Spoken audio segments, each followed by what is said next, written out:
Rambut dia panjang, dia berjalan dengan cara dia sakit. Muka dia memang sangat-sangat buruk, berdarah. Dengan mata dia tak ada sebelah.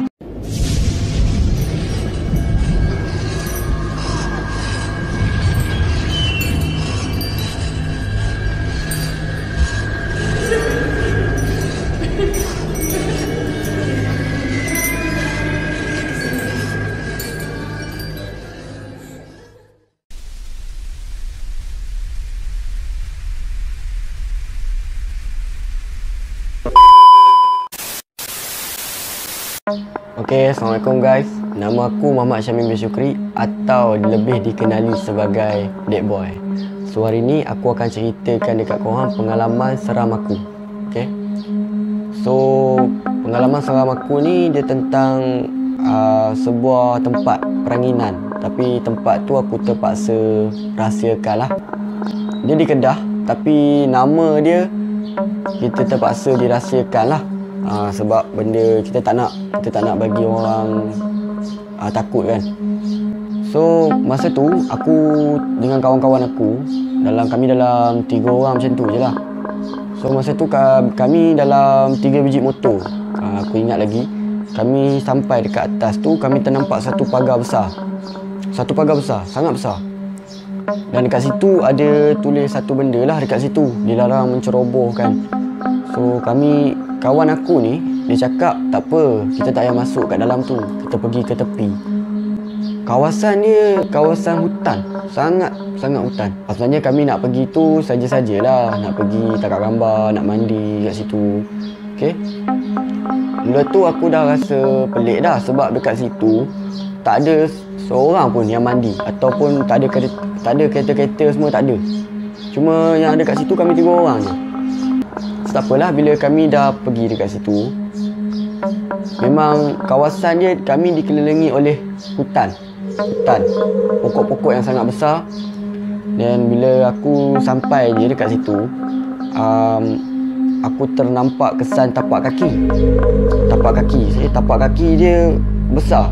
So masa tu aku, yang dalam fikiran aku, yang bermain di fikiran aku, itu adalah harimau lah. So masa tu aku sangat-sangat takut. Dan aku bagi tahu dekat kawan-kawan aku ternampak kesan tapak kaki. So masa tu dia orang cakap jangan takut, relax je. Okey, tak apa. Dan kami tangkap gambar kan. Bila kami tangkap gambar tu, kami mandi. So lepas tangkap gambar kami mandi. Bila mandi tu, dalam lebih kurang 2 jam kami mandi. Masa tu pukul 5.30.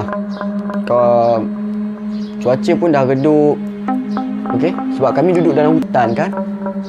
So bila aku berdiri daripada salah satu batu tu, aku ternampak seorang perempuan sangat cantik. Aku ternampak, tapi dia berpakaian putih, rambut dia panjang, memang sangat-sangat cantik lah.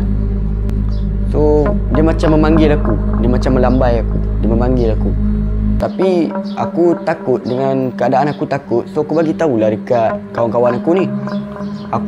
Sebelum aku cakap, weh, aku ternampak seorang perempuan kat atas tu, aku rasa macam ada satu benda yang pegang kaki aku, dia tarik aku. So masa tu aku tersembam dan aku terjatuh. Habis badan aku berlemburan dengan darah. Sebab aku ada terkoyak dekat bawah dagu ni. Okay, kat dagu ni aku ada kesan koyak lah. Lepas tu masa aku jatuh tu, aku tak sedar. Tapi kawan-kawan aku cakap, boy, kau gelak sangat kuat. Kau gelak dengan sangat kuat. Memang kau gelak. Lepas tu aku pelik lah kan. Masa tu aku dah rasa panik sangat. Then bila aku cakap lah kat dia orang kan, jomlah kita balik kan, Aku nak tahulah siapa perempuan yang ada dekat atas tu. So bila aku turun je daripada situ, aku ternampak seorang pakcik ni tau. Dia macam pengawal. Okay. So aku tanyalah pakcik tu, pakcik, saya ternampak ada seorang perempuan dekat atas tu berpakaian putih, tapi saya tak tahulah pula. Dan saya terjatuh masa tu. Saya rasa macam ada orang tarik kaki saya. So aku tanya lagi pakcik tu, pakcik boleh tak ceritakan sejarah tentang tempat ni kan? Okay. So dia pun ceritalah kat aku. Cerita dia ada seorang perempuan mati dekat situ.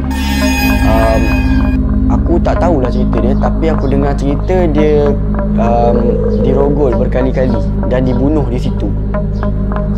So dia dibunuh di situ dengan cara sangat kejam. Tapi mereka ni katuk dia dengan rumput daun-daun yang kering. So bagi tak nampak. Dan mayat dia pun tak ditemui dekat situ.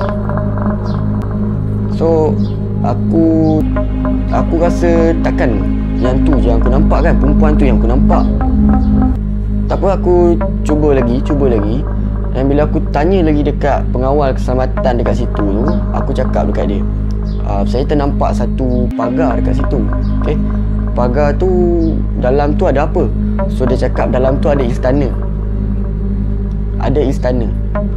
So aku pun pelik lah. Ada istana tapi tak ada raja, tak ada sultan kan. So aku tanya dia lagi, ada ke kisah-kisah seram dekat istana ni yang pakcik pernah alami? So dia cakap dulu lah, sekian lama lah, cerita ni dah bertahun-tahun lama, ada orang mati dalam istana tu. So, tak apa, aku tak rasa benda tu seram sangat lah. Okay? Aku cuba masuk kan dengan pengawal keselamatan tadi tu. Memang agak seram. Memang seram. Yang aku ternampak, satu benda yang aku ternampak adalah telaga. Ada telaga dekat belakang tu. Malam tu aku cuba pergi seorang diri. Dan aku duduk di situ dengan seorang diri. Suasana dia memang hebat. Memang sangat-sangat takut. Memang sangat-sangat seram. Dan bila aku balik masa tu mak dengan ayah aku tak ada. Dia orang keluar. Dan kebetulan masa tu dia orang tak balik.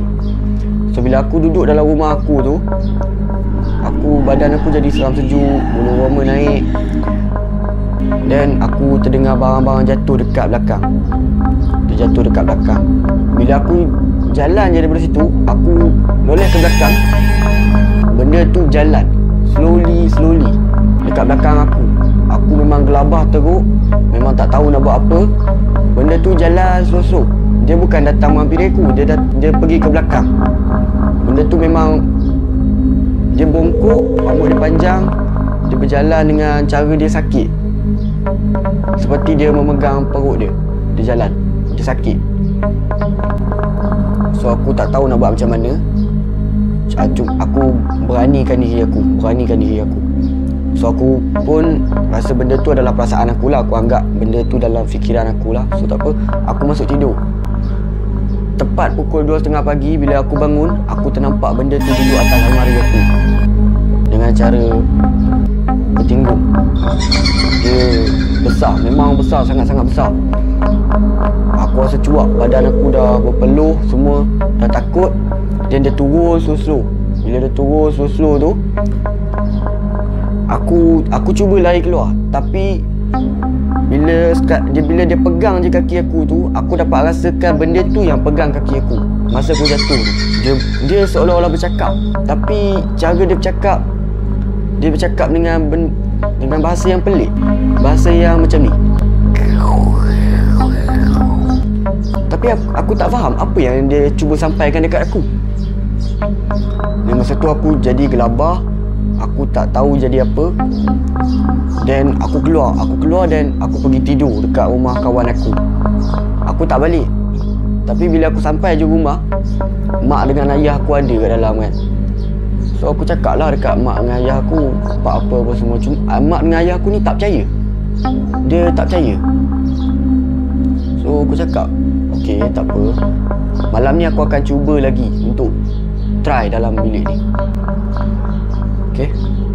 So masa tu mak dengan ayah aku ni keluar pergi atas urusan kerja dekat sebuah tempat ni.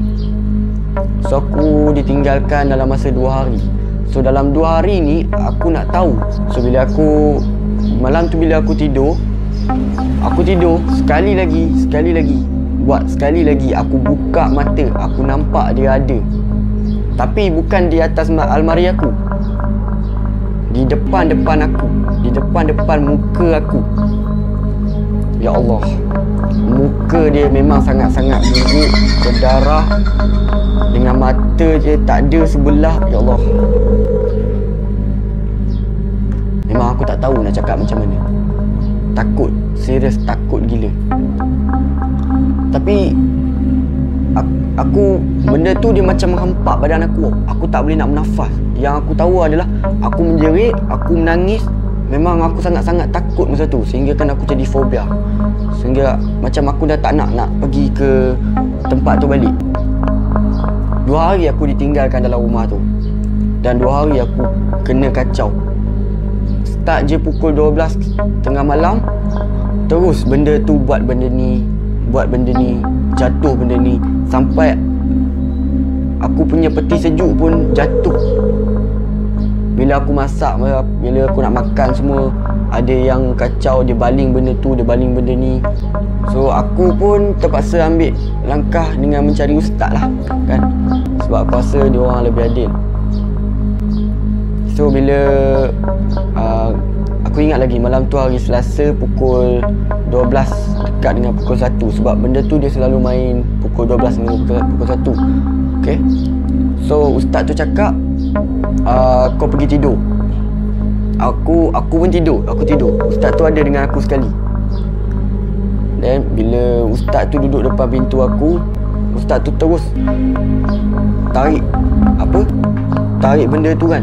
Dan aku memang dengar jeritan yang agak kuat, memang sangat-sangat kuat. Memang sangat-sangat kuat. Sehingga kan telinga aku ni dah bengang, dah jadi bengang. Memang sangat-sangat kuat jeritan dia. So bila benda tu dah keluar, keluar daripada rumah aku, bila aku keluar dengan kawan-kawan aku, bila dia orang tanya, weh boy, jom kita pergi mandi dekat tempat tu kan. So aku jadi takut, aku jadi fobia. Aku teringat benda-benda tu, sebab dia datang depan aku, dia duduk depan aku dah tahu wajah dia macam mana, aku dah tahu bentuk badan dia macam mana. Pengalaman yang paling seram dalam hidupku yang pernah aku dapat. So bagi aku sendiri, sebenarnya aku tak percaya pasal hantu-hantu ni. Tapi bila aku kaji balik, aku rasa aku boleh, orang panggil apa, boleh percaya dengan benda-benda gaib ni. Dia diciptakan juga seperti kita, tapi syarat dia, kita jangan kacau dia. Sebab dia ni daripada kelompok yang lain. Dia daripada keturunan jin, kita daripada keturunan manusia. So benda dia, kita jangan kacau dia. Yang itu saja. Okey, itulah pengalaman kisah seram aku. So peringatan kepada semua, kalau pergi ke kawasan-kawasan macam tu, kawasan-kawasan tanah, peranginan, just jaga, behave. Jangan terlampau cakap besar. Kita buat hal kita je. Kita jangan ganggu dia, kita jangan cakap apa-apa benda dia. Okay, pasal dia kita jangan ambil tahu langsung. Okay, mana yang belum subscribe lagi channel Azwan Sound Production, boleh subscribe sekarang. Turn on the notification bell, tekan the like button dan komen below. Dan siapa-siapa yang tengok video ni, please share bagi semua orang tahu tentang pengalaman ni. Okay, thank you.